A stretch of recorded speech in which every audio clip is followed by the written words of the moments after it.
Ayan, para may partner ang ating munggo, siyempre, tokwat baboy.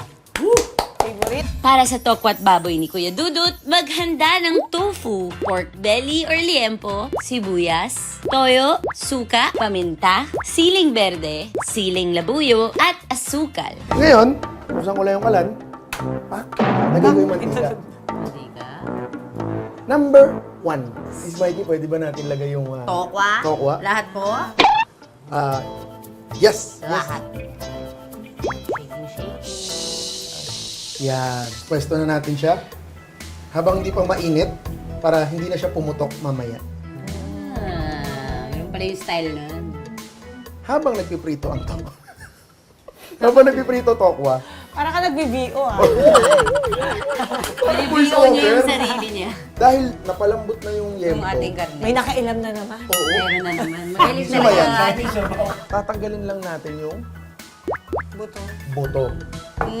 Para pagkagat, walang mabawasan ng ipin. Wow, ang galing humawak ng knife. Ayan. Pwede na to. Pwede na to.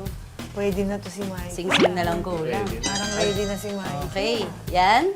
Tapos cut ko din ng ganito. Yes. Ang ganda. Talagang uniform. Parang ano, tirador ng tokot baboy to. Oo. Alam na alam niya yun. Sana dumami, no? Tsaka ano, uniform na Hindi uniform. maubos agad ng tampolot. Niloloko niyo ba ako?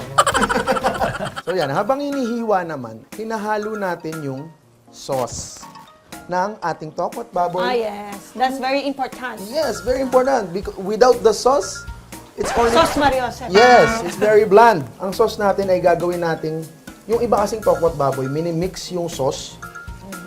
Tapos pagtapos ng luto ng tokwa at ng yempo, ay tinotos nila yung mga meat and yung tokwa sa sauce. So nawawala yung lutong. Oo. Ang gagawin natin ay ibubuhos natin yung sauce after nilang malutong dalawa. Tama. Diba? Dapat separate yun. Sino gusto nun? So, ako. O, di ba?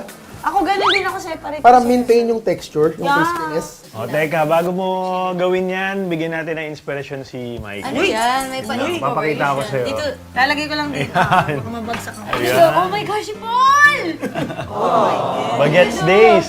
Sino ka dito? Asan ka dyan? Ako'y Left, na right? color Ito. white. Ikaw yung nakaputi. Oo, Tapos ito si nagpa-picture kami Kim. sa kanya. Oh my, ilan taong kayo dyan? I think mga 17 yata, 15. Oh my gosh. Nalimutan ko na. So, kung Baka mga ano lang. 17, Kasi 15 bago ako yata eh. mag-starstruck siguro yan. Napanood ko si Paul, nakita niya kasi kami sa kanya sa Shake, Rattle, and Roll. Oo, nag-best child actor siya doon. Oo. Pero feeling ko yung hair niya dyan, pang Kung Fu Kids niya yan. Eh. Pati yung ngipin niya, ganyan pa din. Kawawa, di nag-braces yun eh. Hoy, nakakasakit ka ng Hindi, maganda. Ano ba charm mo yan? Ano ka ba, veneers yan? Asset yan. Hindi ko lang pina-perfect para hindi halatang veneers. Asset yan, asset yan. Paano ba to, kuya? Ayan, para sa sauce yan, di ba? Paghalu-haluin lang ang toyo, sibuyas, asukal, at suka. Alam niyo ba na nakakahaba ng buhok ang onion? Oo. Pag mahilig kang... Sumaba ng hair. Oo, pag lagi kang kumakain ng onion, mabilis Ang hilig ko bumaba pa naman mo. sa sibuyas. Sa'yo kasi sa Pansinin likod niyo. Sa harap Long hindi. back pala. Parang pasado na to. Teka mo ate siya. Di ba? Ang sarap. Maganda naman yung proportion ng ating suka at toyo. Okay. Malapit na rin itong tokwa natin. Ito chef, ito sa tofu. Hintay mo lang magkulay brown, no? Yes, kulay brown. Yung malutong din, para syempre texture din. Tsaka sasabihin niya naman sa'yo, crispy na ako. Oo, ganyan. Nagkasalita Pero talaga gusto niyo ba sila. sa tokwa at baboy? Sa tokwa eh... Malambot medyo yung may- loob. may Masarap texture. yung crispy. Mas crispy siya. Yung labas. Crispy sa labas. So yan, okay na to. Meron ba tayong ano dyan? Strainer? Ay, ang ganda naman. Ang ganda naman. Wow! Ang ganda, parang- Magkano yan pagkaganyan? Madam? Vintage hacks. Mystery, sabi mo kanina, nagluluto ka talaga. Ako lagi talaga dito sa bahay. Paano mo napagkakasya yung oras ng nagluluto ka, tapos bilang isa pang artistang ina? Kailangan iplano.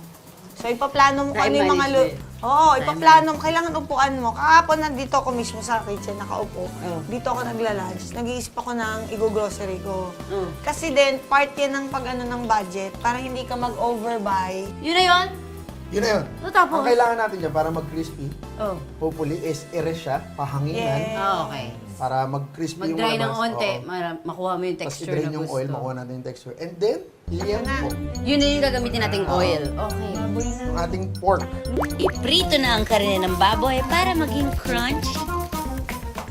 Oh, Oh. Ito lang Talagang guys. sinalo ko Sabi, lahat ng diba, mantika. dapat hindi natatakot kasi pag natatakot, lalong matatalsik. Guys, ito guys. Miss Charis, ano yung turo mo about sa mantika kanina? Ha? Ano yung turo mo Pag about lalo sa ka mantika? natatakot, Lalo ka daw matatalsikan. So, hindi ako natakot. Ngayon, puro pekas ako. Ano yung pekas ko sa mantika? Ganda! Asset yan. Parang yung ngipin. Sorry. Sorry. Yun, okay na yung pork. Oh, Napakabilis.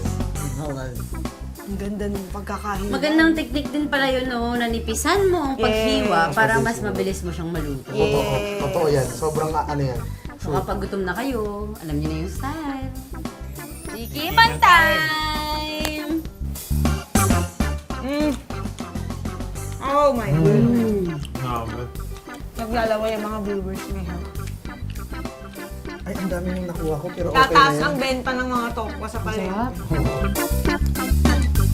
Sarap. Crispy nga yung. Kuha mo yung texture. Nakuha mo yung medium rare na to. Medium rare. Bakit ba siya sa Hindi ko munggo? Sa tingin mo? nainig. Kulong. Thank you sa pakanin, Ate Cha. Thank you, Kuya. Thank you, Chef. Thank you, Chef. Thank you for the food. Thank you, Kuya Dudut.